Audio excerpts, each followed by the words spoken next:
नमस्कार, म तेज प्रसाद काफले। आज म कक्षा 8 को नेपाली विषयको पाठ्यपुस्तकमा समावेश गरिएको जीवनी कसरी लेख्ने भन्ने कुरा यहाँ लिएर उपस्थित भएको छु। त सुरुवात गरौँ है त आजको विषय। त आजको हाम्रो विषय रहेको छ जीवनी लेखन। जीवनी लेखन।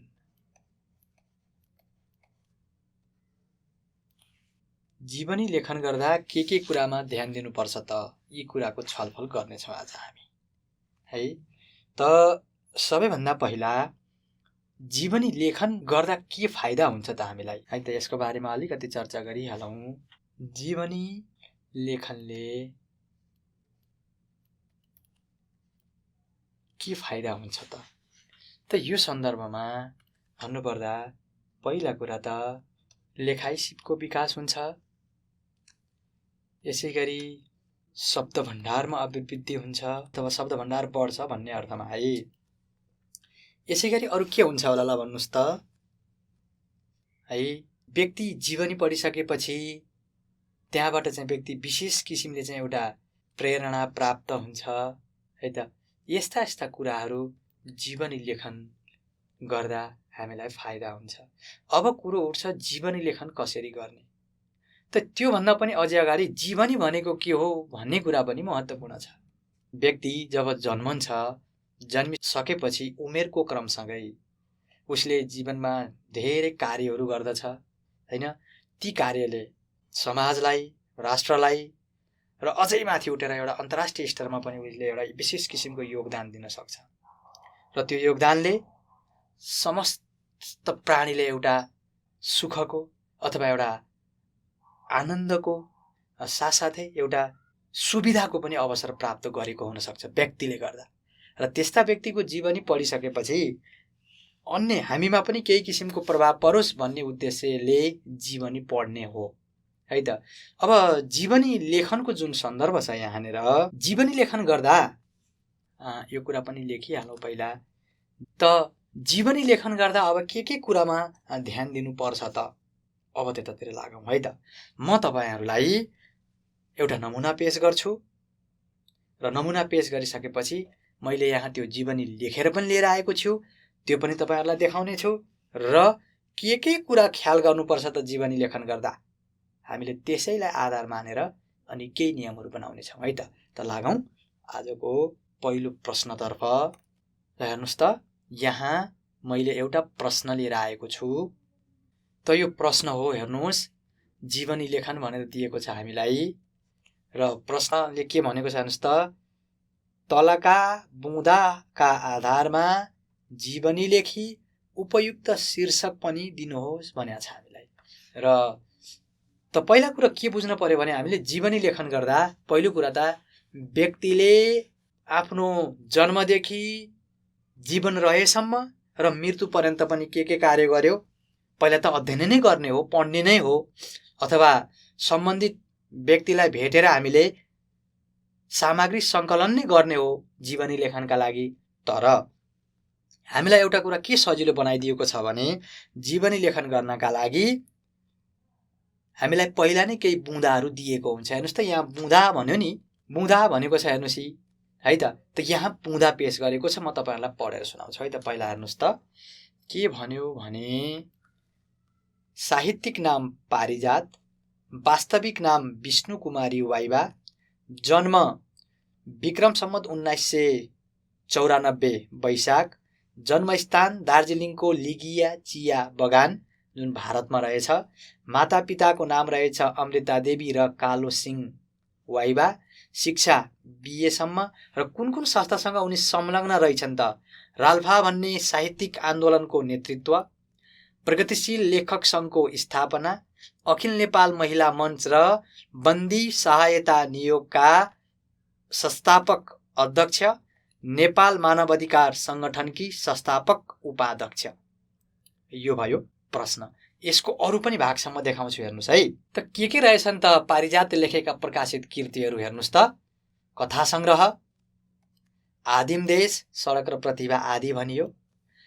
कविता संग्रह आकांक्षा, पारिजातका कविता, यी संग्रहहरू भए। उपन्यासमा शिरीषको फूल, महत्ताहीन, मैसको मान्छे, अनि निबन्धमा आधी आकाश, आत्मसंस्मरण, धोपी सल्लाह र लाली गुराँसको फेदमा यी पारिजातले लेखेका कृतिहरू रहेछन्। त अझै अगाडि हेरौँ, प्रश्न अझै छ। त पारिजातका साहित्यिक विशेषताहरू के रहेछन् त हेर्नुहोस् त।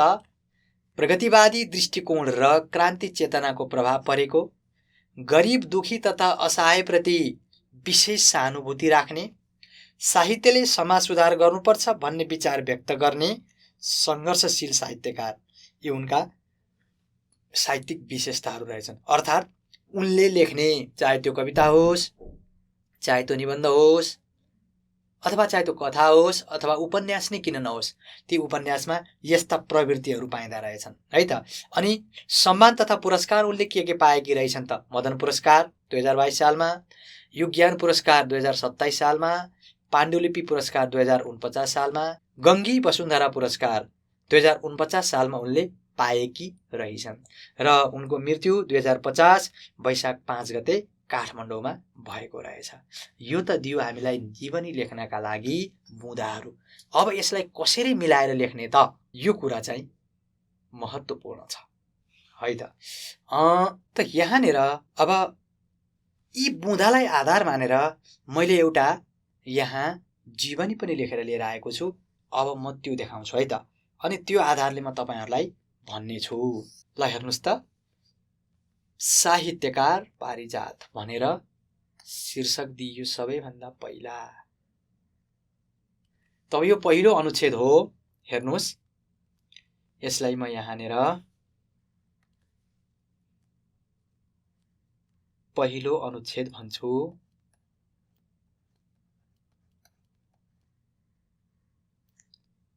पहिलो अनुच्छेद है। ल हेर्नुस् त कसरी सुरुवात गरेको छु त मैले, म पढेर सुनाउँछु हेर्नुस् है। व्यक्ति जन्मन्छ, जिउनका लागि सकेको कर्म गर्छ र उत्तरार्धमा आफ्नो जीवनलाई त्याग गर्छ।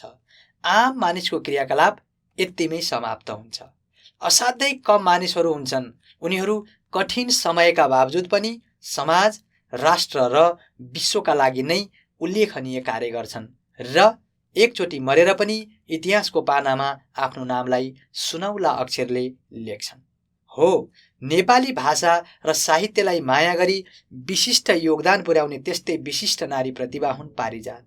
पिता कालु सिंह वाइबा र माता अमृता देवीको कोखबाट विक्रम सम्वत 1994 साल वैशाखमा दार्जिलिङको लिगिया चिया बगान भन्ने ठाउँमा विष्णु कुमारी वाइबाले जन्म लिइन्।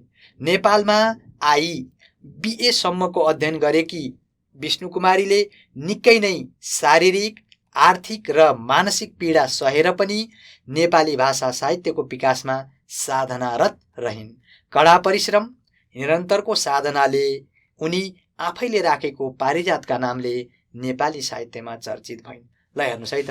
अब यहाँनिर बुझ्नुपर्ने कुरा के छ भने, यस्ता कुराहरू त हामीलाई दिएको बुँदामा त केही पनि छैनन्। ती बुँदालाई हामीले सिलसिलाबद्ध तरिकाले मिलाएर लेखियो पहिलो अनुच्छेदमा।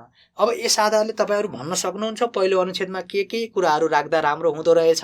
हेर्नुस् त, के कुराहरू राखियो हामीले है त। त पहिलो अनुच्छेदमा मैले यहाँ लेखेकै छु पहिलो अनुच्छेद। पहिलो अनुच्छेदमा यहीबाट म सुरुवात गरिहाल्छु।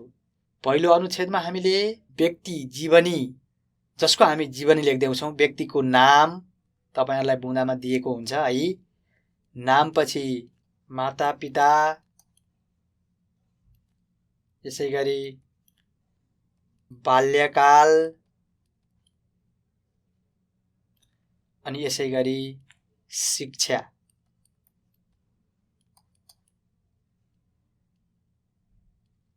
यति कुराहरू हामीले पहिलो अनुच्छेदमा समेट्दा राम्रो हुन्छ। यो कुरा ध्यान दिनुस् है। हेर्नुस् त, मैले यहाँ यही कुराहरू समेटेको छु। ठीक छ। अब दोस्रो अनुच्छेदमा के कुराहरू लेख्ने त। अब दोस्रो अनुच्छेदतिर लागौं है त। म दोस्रो अनुच्छेद पनि देखाउँछु तपाईहरुलाई। त यो भयो दोस्रो अनुच्छेद। अब यस आधारले पनि हेर्नुस् त, दोस्रो अनुच्छेद निसन्देह लामो छ यहाँनिर। अब के कुराहरू दोस्रो अनुच्छेदमा समेटिए त, त्यतातिर लागौं है त। हेर्नुस् है, म पढेर सुनाउँछु यसलाई पनि। पारिजातले नेपाली साहित्यका हरेक विधामा कलम चलाएकी थिइन्। यहाँनिर हरेक विधा भनेको क्षेत्र, कथा, कविता, नाटक, एकाङ्की भन्न खोजिएको है। उनका आकाङ्क्षा पारिजातका कविता आदि कविता सङ्ग्रह, आदिम देश, सडक र प्रतिभा आदि कथा सङ्ग्रह, शिरीषको फूल, महत्ताहीन, वैंशको मान्छे आदि उपन्यास, आदि आकाश निबन्ध सङ्ग्रह र धोपीसल्ला र लाली गुराँसको फेदमा आत्मसंस्मरण उत्कृष्ट रचनाहरू मानिन्छन्। विक्रम सम्वत 2022 सालमा उनीद्वारा लिखित शिरीषको फूल उपन्यासले मदन पुरस्कार पनि पाएको थियो र उनी नै मदन पुरस्कार पाउने पहिलो महिला पनि बनेकी थिइन्। अब यहाँनिर जुन मैले यो मदन पुरस्कारको सन्दर्भ ल्याएँ नि, यो कुरा हामीलाई बुँदामा त दिएको छैन। त मैले कसरी लेखेँ त? अध्ययनले लेखेँ। मैले बुझेको थिएँ, मैले लेखेँ है।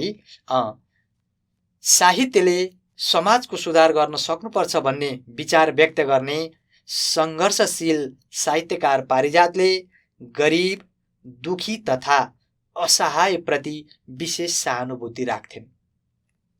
प्रगतिवादी दृष्टिकोण र क्रान्ति चेतनाको प्रभाव उनमा थियो। उनका कृतिहरूको अध्ययन गर्दा यी विचारहरू देख्न पढ्न पनि पाइन्छ। शारीरिक रूपले अपाङ्ग भएर पनि उनले कहिल्यै पनि हिम्मत हारिनन्। नेपाली भाषा साहित्यको उत्थानका लागि उनी विभिन्न सङ्घ संस्थासँग पनि आबद्ध थिइन्। उनले राल्फा भन्ने साहित्यिक आन्दोलनको नेतृत्व गरेकी थिइन्। प्रगतिशील लेखक सङ्घको स्थापनामा ठूलो भूमिका खेलेकी थिइन्। महिला मुक्ति र क्रान्तिका लागि अखिल नेपाल महिला मञ्च र बन्दी सहायता नियोगकी संस्थापक अध्यक्ष र नेपाल मानव अधिकार सङ्गठनकी संस्थापक उपाध्यक्ष भएर उनले काम पनि गरेकी थिइन्। यो भयो हाम्रो दोस्रो अनुच्छेद। अब यस आधारले दोस्रो अनुच्छेदमा के कुराहरू लेख्नु पर्दो रहेछ त? ल भन्नुहोस् त, हामीले के गरौँ? सुरुको अनुच्छेदमा त हामीले जन्मस्थान, मातापिता, बाल्यकाल, शिक्षा दीक्षाको कुरा गऱ्यौँ। अब मैले अघि नै सुरुमै भनेको छु, निसन्देह जीवनी, त्यसो त जीवनी हरेक व्यक्तिको हुन्छ। तपाईँको पनि जीवन छ, मेरो पनि जीवन छ। जीवनको उत्तरार्धमा हामीले पनि केही न केही गरेका हुन्छौँ। तर त्यस्ता विशिष्ट व्यक्तिहरूको जीवनी पढ्छौँ जसले समाज र राष्ट्र अझै माथि चाहिँ एउटा अन्तर्राष्ट्रिय स्तरमा केही न केही नयाँ कार्य गरोस्, त्यो उद्देश्य हुन्छ। त हामीले यहाँ पढ्न लाग्यो कि पारिजात पनि नेपाली साहित्यकी महान स्रष्टा हुन्, त्यही भएर हामीले पढ्दैछौँ है। र दोस्रो अनुच्छेदमा व्यक्तिले गरेको सुरुवातको थालनी कहाँबाट भयो त है त?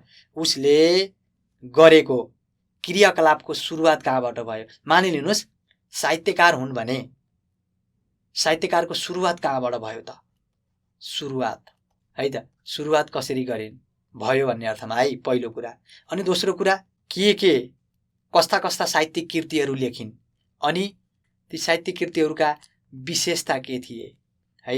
यसै गरी उनी आफ्नो क्षेत्रबाहेक अन्य क्षेत्रमा कहाँ छिन् त है त? यहाँनिर मैले पारिजातकै सन्दर्भलाई लिएर कुरा गरेँ, अथवा जे पनि हुनसक्छ अन्य क्षेत्र। जस्तै यहाँनिर हामीले पढ्यो नि विभिन्न सङ्घ संस्थामा आबद्ध भएको कुरा, ठिक छ ल।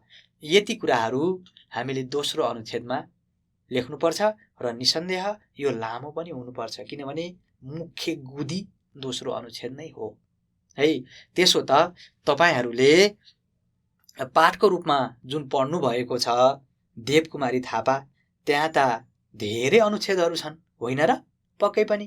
तर ती सबै अनुच्छेदहरूलाई दोस्रो अनुच्छेदको भागलाई नै तन्काएर बनाइएको हो। यो कुरा हामीले बुझ्नुपर्छ है त। तपाईँको पाठमा दिएका ती धेरै अनुच्छेद पनि दोस्रो अनुच्छेदलाई नै तन्काएर बनाइएको हो है त। अब म तपाईँहरूलाई अन्तिम अनुच्छेद देखाउँछु है त। त यो भयो हाम्रो तेस्रो अनुच्छेद अथवा अन्तिम अनुच्छेद, तेस्रो अनुच्छेद। त के कुराहरू लेखिए त तेस्रो अनुच्छेदमा? म पढेर सुनाउँछु है त यो पनि है। अरू अनुच्छेदहरू जस्तै नै साहित्यिक हरेक विधामा सशक्त रूपले कलम चलाउने पारिजात मदन पुरस्कार 2022, युज्ञान पुरस्कार 2027, पाण्डुलिपि पुरस्कार 2049, गङ्गी वसुन्धरा पुरस्कार 2049बाट पनि सम्मानित भएकी थिइन्। सुरुदेखि नै रोगले ग्रस्त पारिजातको विक्रम सम्वत 2050 वैशाख 5 गते काठमाडौँको वीर अस्पतालमा निधन हुन पुग्यो। नेपाली साहित्यले एक होनहार नारी प्रतिभालाई सधैँका लागि गुमायो। आज उनको जीवित शरीर हाम्रा सामु नभए पनि उनका अमर कृति र महान विचारले उनी सधैँ जीवन्त छिन्। त यहाँनिर यसरी भाषा मिलाइएको छ, हेर्नुहोस् त। यो तेस्रो अनुच्छेद भयो र यो अन्तिम अनुच्छेद पनि हो। त्यसो हो भने अन्तिम अनुच्छेदमा के कुराहरू लेखिँदो रहेछ त भन्न सक्नुहुन्छ? ल प्रयास गर्नुहोस् त, के लेखियो? ठिक भन्नुभयो। पहिलो कुरा त हामीले व्यक्तिले जीवनको उत्तरार्ध अथवा उत्तरार्ध पनि नभनौँ, आफ्नो समयमा प्राप्त गरेका पुरस्कार यसैमा लेख्ने, अनि त्यसपछि मृत्यु लेख्ने अनि टुङ्ग्याउने प्रयास गर्ने। अब यहाँ हेर्नुहोस्, 2050 साल वैशाख 5 गते काठमाडौँको वीर अस्पतालमा निधन हुन पुग्यो। त यहाँनिर मैले वीर अस्पताल भन्ने कुरा थपेँ, तर बुँदामा त छैन। यो पनि मैले पढेको थिएँ, त्यही भएर मैले यहाँ लेख्न सकेँ है। अनि यति यहाँबाट आएका यी सबै कुराहरू एउटा साहित्यिक भाषा हो। यस्तो भाषा बनाउन पनि हामीले जीवनै लेख्न सक्छौँ। यो भाषाले सुन्दर बनाउँछ। अनि अर्को कुरा नि, त कुनै साहित्यकारको कुनै व्यक्तित्वको मृत्यु नहुन पनि त सक्छ नि, हो कि होइन? त्यो नभएको सन्दर्भमा हामीले त्यो भाषा मिलाउनको लागि कति वर्ष भयो उनी, त्यसपछि उनले अझै पनि के गर्दैछन् भन्ने कुरा हामीले चाहिँ लेखेर अनुच्छेदलाई टुङ्ग्याउन सक्छौँ। त यति गरिसकेपछि निसन्देह तपाईँले लेख्ने जीवनी उत्कृष्ट हुन्छ। अब यहाँनिर एउटा अर्को बुझ्नुपर्ने कुरा के छ भने, जस्तो कथा लेखनमा पनि हामीलाई बुँदा दिएको हुन्छ, त कथा लेखनमा हामीले कल्पना भर्न सक्छौँ, त्यो काल्पनिक हुनसक्छ, जता पनि बग्न सक्छ। तर जीवनी त्यस्तो हुँदैन। जीवनीमा काल्पनिक कुराहरू राखिनु हुँदैन, ठिक छ? जीवनीमा काल्पनिक कुराहरू राखिनु हुँदैन। त म यहाँनिर ती कुराहरू पनि लेख्छु। जस्तो सुरुमा हामीले पहिलो अनुच्छेद, दोस्रो अनुच्छेद, तेस्रो अनुच्छेद बनायौँ, के कुराहरू लेख्ने त मैले भनिसकेँ। त त्योभन्दा पनि अझ सुरुमा त हामीले जीवनीमा पहिला उपयुक्त शीर्षक दिनुपर्छ। सुरुमा हामीलाई भनेको पनि थियो प्रश्नले, शीर्षक पनि दिनुहोस् भनेर, है? शीर्षक दिनुहोस्। शीर्षक दिने बेलामा जहिले पनि के गर्ने भने लामो नबनाउने, उपयुक्त शीर्षक दिने है। जस्तो सुरुमा मैले शीर्षक दिने बेलामा साहित्यकार पारिजात भनेर लेखेको छु, एउटा सानो विशेषण शब्द थपिदिने। जस्तो कुनै वैज्ञानिक नाम छ, ल महान वैज्ञानिक अल्बर्ट आइन्स्टाइन हुन सक्ने एउटा शीर्षक, ठिक छ? देवकोटाको जीवनी लेख्न आयो अरे, ल लक्ष्मीप्रसाद देवकोटाको, महाकवि लक्ष्मीप्रसाद देवकोटा, यसरी शीर्षक बनाउने। अनि त्यसपछि कुरा त उही नै हो, मैले तपाईहरूलाई 3 अनुच्छेद बनाउँदा पहिलो अनुच्छेदमा यो, दोस्रोमा यो, तेस्रोमा यो लेख्ने भनेर बाँड्ने काम मैले पहिलो, दोस्रो र तेस्रो अनुच्छेद लेख्ने बित्तिकै बताएको छु। त्यो काम दोस्रोमा गर्ने। अनि जहिले पनि लेख्दाखेरि श्रृङ्खलाबद्ध बनाउने, श्रृङ्खलाबद्ध लेखाइ हुन पर्यो है। भाषा मिल्नु पर्यो के भन्नुको तात्पर्य, श्रृङ्खलाबद्ध लेखाइ हुनु पर्यो। अनि यसपछि अब अघि नै मैले भने जीवनी लेखनमा कथा लेखनको जस्तो काल्पनिक र मनगणन्ते, मनले कल्पना गरेर लेखिएको भने के यो काम चाहिँ हुनु हुँदैन। काल्पनिक र मनगणन्ते हुनु हुँदैन, किनभने अर्काको भोगाई हामीले जे पाउतै लेखेर हुँदैन। मानिलिनुहोस् मेरो जीवनको भोगाई तपाईँले जे पाउतै लेखेर त जीवन त बन्दैन नि त, हो कि होइन? पक्कै पनि। त्यसैले जीवनी काल्पनिक हुनु हुँदैन। त यति कुरा गरिसकेपछि तपाईँको जीवनी, तपाईँले लेख्ने जीवनी असाध्यै राम्रो बन्छ है त। अब मैले तपाईँहरूलाई जुन 3 अनुच्छेद बनाएर छुट्टा छुट्टै देखाएँ नि, म समग्रमा त्यो अनुच्छेद देखाउँछु है त, पुरै अनुच्छेद देखाउँछु यहाँ। त हेर्नुहोस् त, मैले अघि तपाईँहरूलाई देखाएको यो पहिलो अनुच्छेद, यो दोस्रो अनुच्छेद अनि यो तेस्रो अनुच्छेद। अब परीक्षाको दृष्टिकोणले तपाईँहरूलाई एउटा समयको पाबन्दी हुन्छ, त्यो समयको पाबन्दीमा बसेर तपाईँहरूले लेख्नुपर्ने हुन्छ है। त्यसैले 3 अनुच्छेद बनाएर लेख्दा चाहिँ के हुन्छ त, जीवनी लेखन सुन्दर हुन्छ यो कुरा म यहाँ लेखिदिइहाल्छु है त। जहिले पनि के गर्ने, 3 अनुच्छेदमा लेख्ने। जीवनी 3 अनुच्छेदमा लेख्ने। त मैले यहाँ तपाईँहरूलाई नमुना पनि पेश गरेको छु। त पहिलो अनुच्छेदमा के लेख्ने, दोस्रो अनुच्छेदमा के कुराहरू लेख्ने, तेस्रो अनुच्छेदमा के कुराहरू लेख्ने मैले अगाडि नै बताएको छु है त। त आजको विषयको म अन्त्यमा प्रवेश गरिसकेको छु। मैले तपाईँहरूको लागि एउटा प्रश्न पनि यहाँ बनाएर लिएर आएको छु। म त्यो प्रश्न पनि देखाउन चाहन्छु है त। ल हेर्नुहोस् त, प्रश्न रहेको छ, तलका बुँदाका आधारमा जीवनी लेखी उपयुक्त शीर्षक पनि दिनुहोस् भनेको छ। ल हेर्नुहोस् प्रश्नले के छ त हेर्नुहोस् त। नाम गोपाल प्रसाद रिमाल, जन्म विक्रम सम्वत 1974 जेठ 18 गते, जन्मस्थान लगनटोल काठमाडौँ, मातापिता आदित्य कुमारी र उमाकान्त रिमाल, शिक्षा विक्रम सम्वत 1992 को प्रवेशिका परीक्षामा एसएलसीमा भनेको है प्रथम श्रेणीमा प्रथम, नेपाल टप भएका रहेछन् त्यति बेला, नेपालभरिकै एसएलसीमा प्रथम भएका रहेछन् है। अनि उनको संलग्नता केमा थियो त हेर्नुहोस् है। संलग्नता विक्रम सम्वत 1990 देखि नै साहित्य लेखनमा उनी लागेका, सुरुवात यहाँबाट रहेछ। भाषानुवाद परिषदमा सरकारी लेखकको रूपमा जागिरे, शारदा पत्रिकाका सम्पादक, नेपाली भाषा साहित्यमा यसको ठुलो योगदान छ यो शारदा पत्रिकाको है। विक्रम सम्वत 1997 मा 14 महिनासम्म लप्टन भई काम गरेका सैनिकको एउटा तह हो लप्टन भनेको। अनि उनका प्रकाशित कृतिहरू के छन् त हेर्नुहोस् त। नाटक रहेछ मसान र यो प्रेम, कविता संग्रह रहेछ आमाको सपना, जम्मा 3टा कृति रहेका छन् उनका, तर असाध्यै किमती र मूल्यवान।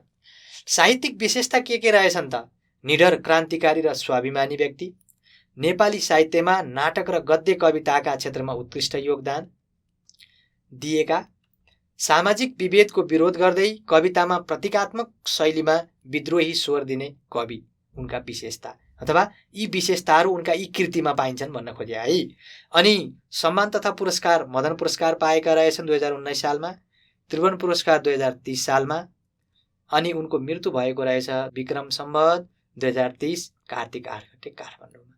त यी बुँदा भाइ मैले तपाईँहरूलाई अघि भनेको छु पहिलोमा के लेख्ने, म अझ सजिलो बनाइदिन्छु हेर्नुहोस् है त यहाँ पनि है। त नामदेखि शिक्षासम्म यति कुराहरू पहिलो अनुच्छेदमा समेट्नुहोस्। अनि संलग्नता, साहित्यिक कृति यहाँसम्मका कुरालाई दोस्रो अनुच्छेद बनाउनुहोस्। यो लामो हुनुपर्छ है, यसलाई भन्नुहोस् दोस्रो अनुच्छेद र यो बाँकी तेस्रो अनुच्छेद। यति कुराहरू मिलाएर लेख्नु होला है त। त यो रह्यो प्रश्न है त, गृह कार्य। यसलाई राम्रोसँग गर्ने प्रयास गर्नुहोला। त हामीलाई पत्रचार गर्ने ठेगाना रहेको छ learning@dearwork.edu.np। यस ठेगानामा तपाईहरूले हामीलाई कुनै समस्या, सल्लाह, सुझाव भएमा इमेल गर्न सक्नुहुनेछ। हस्त आजलाई यति नै, धन्यवाद।